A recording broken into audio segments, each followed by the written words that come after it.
Dear brothers and sisters in the Lord, ప్రభునందు ప్రియమైన సహోదరి సహోదరులారా, today's verse for our meditation is taken from Matthew's Gospel, chapter 14, verse 33. నేటి దినం మన ధ్యానం కొరకు మత్తయి సువార్త 14వ అధ్యాయము 33వ వచనం నుండి తీసుకొనబడింది. A small fragment of that. ఆ వచనంలోని ఒక చిన్న భాగం. Worshipped him, saying, "Of a truth, thou art the Son of God." నీవు నిజముగా దేవుని కుమారుడవని చెప్పి ఆయనకు మ్రొక్కిరి. On seeing Jesus performing the miracle on the shores of the Sea of Galilee, యేసుక్రీస్తు ప్రభువారు ఆ గలిలయ సముద్ర తీరాన ఆయన చేస్తున్న అద్భుత కార్యాలు ఆశ్చర్యక్రియలను చూసి, that is feeding 5,000 of people with 5 loaves and 2 fishes, 5 రొట్టెలు 2 చేపలతో 5,000 మందిని వారిని ఆశీర్వదించి పోషించిన ఈ ఆశ్చర్యక్రియ చూసి many wanted to make him king immediately. అనేకులు జన సమూహాలు ఆయనని తమకు రాజుగా చేసుకోవాలి అనుకున్నారు. No doubt that proposal would have pleased many of Jesus' followers. నిస్సందేహంగా ఈ ప్రతిపాదన యేసు ప్రభువాన్ని వెంబడించే వారికి ఎంత సంతోషాన్ని ఇచ్చింది. But immediately Jesus constrained the disciples to get into a ship and go before him to the other side. అయితే వెంటనే యేసు ప్రభువారు తన శిష్యులను మీరు దోణి ఎక్కి అవతలికి పొమ్మని బలవంతం చేశారు. And he sent the multitudes away in 14:22. ఇక 14వ అధ్యాయం 22వ వచనం చదివితే జన సమూహములను పంపివేశాడు. See, it was a very hard day for Jesus. యేసు ప్రభువారికి ఆ దినమంతా కూడా చాలా కష్టంగా ఉండేది. If you see the things what has happened on that day, ఆ దినాన జరిగిన సంఘటనలన్నీ కూడా మీరు గమనిస్తే, first of all, he received the news of the beheading of his cousin John the Baptist in a horrible way. మొదటిదిగా తన బంధువైన బాప్తిసమిచ్చే యోహాను తల నరికి వేశారన్నటువంటి వార్త జీర్ణించుకోలేని వార్త విన్నాడు. Then he preached to the multitudes and attended their physical and spiritual needs. తర్వాత జన సమూహంలోకి బోధించాడు, వారికి ఆత్మ సంబంధమైన ఆహారం పెట్టాడు, భౌతిక సంబంధమైన ఆహారం పెట్టాడు, పోషించాడు. He was so weary ఆయన ఎంత అలసిపోయి ఉన్నాడు. and emotional due to the death of John the Baptist. బాప్తిసమిచ్చి యోహాను యొక్క మరణం విన్నప్పుడు ఆయన ఎంత ఉద్రేకంతో ఉండిపోయాడు. ఆయన Physically he was tired as he ministered to those thousands of people. 1,000 మందిని ఆయన పోషించి ఆ పరిచర్య చేసి భౌతికంగా అలసిపోయి ఉన్నాడు. He fed them and sent them away. వారిని పోషించాడు, వాళ్ళని పంపించి It వేసినాడు. was a time for him to take rest. ఇప్పుడు విశ్రాంతి తీసుకోవాల్సినటువంటి సమయం But ఆయనకి. he went to pray. కానీ ప్రార్థన చేయడానికి వెళ్ళినాడు. Hard day, troubled news, physically exhausted. ఆ దినం చాలా కష్టతరమైనది, కలవరపరిచేటువంటి వార్త విన్నాడు. అంతేకాకుండా ఎంత అలసిపోయి ఉన్నాడు కూడా ఆయన. Yet he went to pray. ఆయనను ప్రార్థన చేయడానికి Oh, వెళ్ళాడు. the importance of prayer had in the life of Jesus. యేసు ప్రభు వారి జీవితంలో ప్రార్థన యొక్క ప్రాముఖ్యతను మనం చూస్తున్నాం. Being the Son of God, if he felt the necessity to be strengthened through prayer on these kinds of occasions, how much more we? దేవుని కుమారుడైంది కూడా ఈ సందర్భాల్లో బలం పొందుట, బలపరచబడుట ఇది ప్రార్థన వలన అవసరం అని తెలిసినప్పుడు మనం ఎంత జాగ్రత్త పడాలి. Yes, we are always failing disciples, and as his followers, how much more we need to spend in the time of prayer. అనేక పర్యాయాలు మనము పతనాలు ఒడిదొడుకులు కలిగి ఆయన వెంబడించే వారమైనటువంటి పిలువబడిన మనకి ఇంకా ఎంత బలం అవసరం. Generally, when we are little tired, our words will be like this. సాధారణంగా మనం కొంచెం అలసిపోయినప్పుడు మన మాటలు ఎట్లా ఉంటాయి తెలుసా? Oh, I need rest. ఇప్పుడు నాకు కొంచెం విశ్రాంతి కావాలి, Oh, I need tired. నేను అలసిపోయాను, Oh, I really need to get a nap, etc. నిజంగా ఇప్పుడు ఒక కునుకు తీస్తే బాగుంటుంది అంటారు.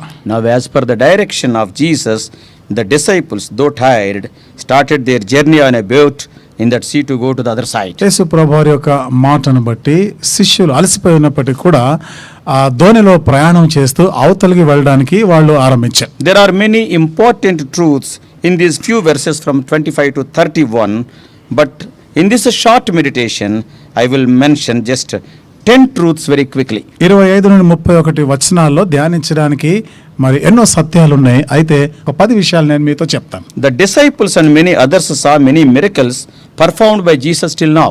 శిష్యులు మిగతా జనులు కూడా ఇంతవరకు యేసు ప్రభువారు జరిగించిన ఆశ్చర్యక్రియలు, అద్భుత కార్యాలు చూశారు. But as recorded by Matthew, so far, though they saw the miracles, none of the disciples has recognized the lordship of Christ. అయితే మత్తయి రాసిన ప్రకారం ఇన్ని అద్భుత ఆశ్చర్య కార్యాలు యేసు ప్రభువారు జరిగించట చూసినప్పటికీ కూడా ఆయనను వారు క్రీస్తుగా ఎరగలేదు, గుర్తించలేదు. They have not recognized the lordship of Christ. క్రీస్తు యొక్క ప్రభుత్వాన్ని వారు గుర్తించలేదు. That night they recognized and acknowledged that he is the Son of God అయితే and worshipped him. ఆ రాత్రి వాళ్ళు ఈయన దేవుని కుమారుడుగా ఆయనను గుర్తించి ఆయనకు మొక్కినారు. What a revelation.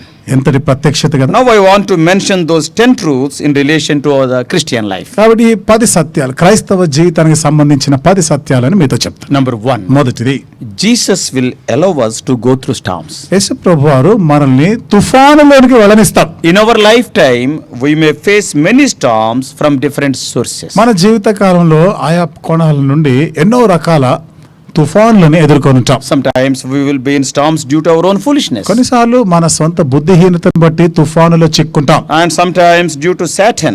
కొన్నిసార్లు సాతానును బట్టి. And sometimes Jesus allows those storms in our lives. కొన్ని పర్యాయాలు మన జీవితంలో ఆ తుఫానులను అనుమతిస్తాడు. When Jesus allows them, they are for our good and for his glory. యేసు ప్రభువారు అనుమతించినప్పుడు అవి మన మేలు కొరకు, ఆయన నామానికి మహిమ కొరకు అనుమతిస్తాడు. God uses those storms to shape us into his image. దేవుడు మనల్ని ఆయన స్వరూపంలోనికి మార్చడానికి, మలుచుకోవడానికి ఆ తుఫాన్లను అనుమతిస్తాడు. And secondly, రెండవది, Jesus is praying for you. యేసు ప్రభు నీ కొరకు ప్రార్థన చేస్తున్నాడు. Here Jesus was well aware of what his disciples were going through.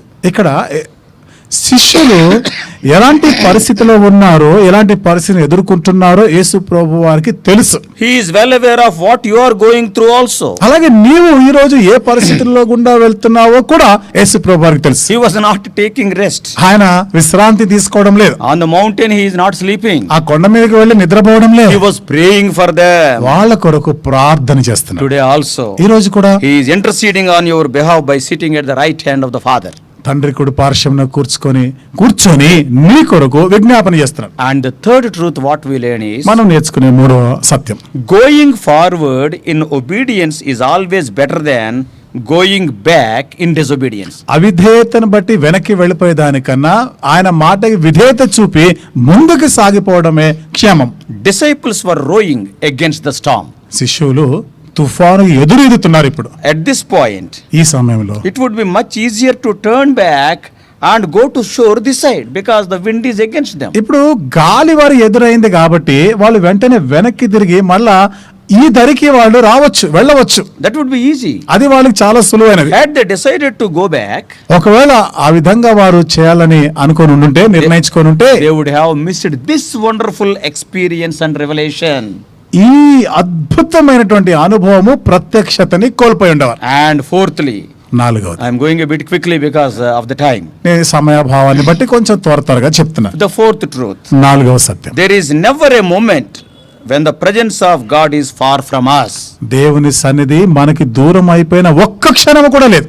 See, he only sent them. చూడండి, ఆయన కదా వాళ్ళని పంపించాడు. And exactly at the right time he came to them. సరిగ్గా సరి అయిన సమయంలో మళ్ళా వాళ్ళ దగ్గరికి వచ్చాడు ఆయన. He could come at any moment. ఏ క్షణంలోనైనా ఆయన రాగలడు. But he waited until the time was right. అయితే సరి అయిన సమయం వచ్చేంత వరకు ఆయన వేచి ఉన్నాడు. And fifthly, ఐదవది, our focus has to stay on Jesus. అయితే మన చూపు యేసు ప్రభు పైనే నిలపాలి. They were focusing on just getting through the storm. వారు ఆ తుఫాన్ నుండి బయటపడాలనే వారి దృష్టి చూపు దాని మీద ఉంది. Of course, that is right only. సరే, అది కూడా సరైనదే. But in all the storms of life, our focus has to stay on him only. అయితే మన జీవిత తుఫాన్లన్నిటిలో కూడా ఆయన పైనే మన దృష్టి ఉంచాలి. God desires that we see, know, glorify and worship him. మనము ఆయనని చూడాలి, ఆయనని ఎరగాలి, ఆయనను We మహిమపరచాలి, have to worship him. That is the desire ఆయన of God. మాత్రమే ఆరాధన చేయాలి. అది దేవుని ఆశ. And the sixth truth is, ఆరవ సత్యం, we have to remember who Jesus is and allow his words to comfort us. యేసు ఎవరో, ఆయన మాటలు మనల్ని ఆదరించలాగిన దాని గురించిన పట్టింపు నీకు ఉండాలి. He said in verse 27, 27వ వచనంలో అంటాడు, take heart, it is I, do not be afraid. ధైర్యం తెచ్చుకొనుడి, నేనే, భయపడకూడదు అని చెప్పి. We have to remember that the one who is with us in the midst of the storm is the God of the universe. ఈ తుఫాను మధ్యలో, తుఫాను పరిస్థితిలో మనతో ఉన్నవాడు ఈ విశ్వమంతటిని సృష్టించిన సృష్టికర్త అయిన దేవుడు అని నువ్వు He is all గుర్తుపెట్టుకోవాలి. powerful God. సర్వశక్తి గల దేవుడు ఆయన. Even the storm obeys him. తుఫాను ఆయన మాటకి లోబడుతుంది. And seventhly, ఏడవది, never allow your storms to cause you to doubt God's goodness and lose faith in his power. నీ జీవితంలో ఎన్నడూ కూడా దేవుని యొక్క ప్రేమ, దేవుని యొక్క శక్తి, దేవుని మంచితనాన్ని ఈ తుఫాన్లు అనుమానించడానికి అనుమతి ఇవ్వదు. Yes, this miracle not only speaks of Jesus' authority over nature, ఈ యొక్క ఆశ్చర్యక్రియ అద్భుత కార్యము ప్రకృతి పైన ఆయనకి అధికారం ఉంది అని చెప్పడం మాత్రమే but కాకుండా also speaks of Peter's faith. పేతురు విశ్వాసం గురించి కూడా మాట్లాడుతాడు. Yeah, he too walked on the water. ఆయన కూడా నీళ్ళ మీద నడిచినాడు. Don't doubt his power. ఆయన శక్తిని He అనుమానించు. can do anything in your life. నీ జీవితంలో ఏదైనా చేయగలడు ఆయన. And eighthly, 8వది, our storms have the potential to open our eyes to the power of God. చూడండి మనం ఎదుర్కొనే తుఫాన్లు మరి మన కళ్ళు తెరబడి దేవుని చూసే అంతటి శక్తివంతమైనది. Power of God. దేవుని యొక్క శక్తిని మనం చూడగలం. Same thing happened in Peter's life. పేతురు జీవితంలో అదే His సంభవించింది. eyes were opened. ఆయన కన్నులు తెరవబడ్డాయి. And he has a fresh revelation of Jesus. యేసు ప్రభువారి గురించినటువంటి ఒక నూతనమైన ప్రత్యక్షతని పొందాడు. Here, ఇక్కడ మనం చూస్తాం. the promise is not that the storm will be stopped, ఇక్కడ వాగ్దానం ఏమిటిది? తుఫాన్లు ఆగిపోతాయి, ఆపివేస్తాననేది కాదు. but that our eyes will be opened. మన కనులు తెరవబడతాయి. Oh, we will see Lord Jesus Christ in a fresh way, in యేసుక్రీస్తు- a new way, Yesu- when we are going through storms. తుఫాను పరిస్థితుల్లో మనం వెళ్తున్నప్పుడు యేసుక్రీస్తు ప్రభువారిని నూతన విధానంలో ఎంత తాజాగా మనం ఆయన చూడగలం. And then, తర్వాత storms must make us true worshippers. తుఫాన్లు మనల్ని నిజమైన ఆరాధికులుగా చేయాలి. Yes, our storms, ultimately all the people on the boat worshipped Jesus. మనం ఎదుర్కొన్న తుఫాన్లు ఏమైంది? చివరికి ఆ దోణిలో ఉన్న వాళ్ళందరూ వచ్చి యేసు ప్రభువుని మ్రొక్కారు, ఆరాధన చేశారు. And tenthly, 10వది, God's name was glorified. దేవుని నామమునకు మహిమ కలిగింది. They were all edified. వాళ్ళందరూ కూడా క్షేమాభివృద్ధి పొందారు. They recognized that he is the Son of God. ఆయన దేవుని కుమారుడు అని వాళ్ళు గుర్తించారు. So dear brothers and sisters, కాబట్టి ప్రియమైన సహోదరి are సహోదరులారా, you going through storms today? ఈ రోజు ఏదైనా తుఫాను గుండా వెళ్తున్నావా? They are with a purpose. అవి ఒక ఉద్దేశంతోనే వచ్చాయి. Because you are a child of God. ఎందుకనగా నీవు దేవుని బిడ్డవు కాబట్టి. Learn these truths and worship him for those storms. ఈ సత్యాలను నేర్చుకో. ఆ తుఫాను వచ్చినందుకు దేవుణ్ణి ఆరాధించు. May God help you. దేవుడు నీకు సహాయం చేయను గాక.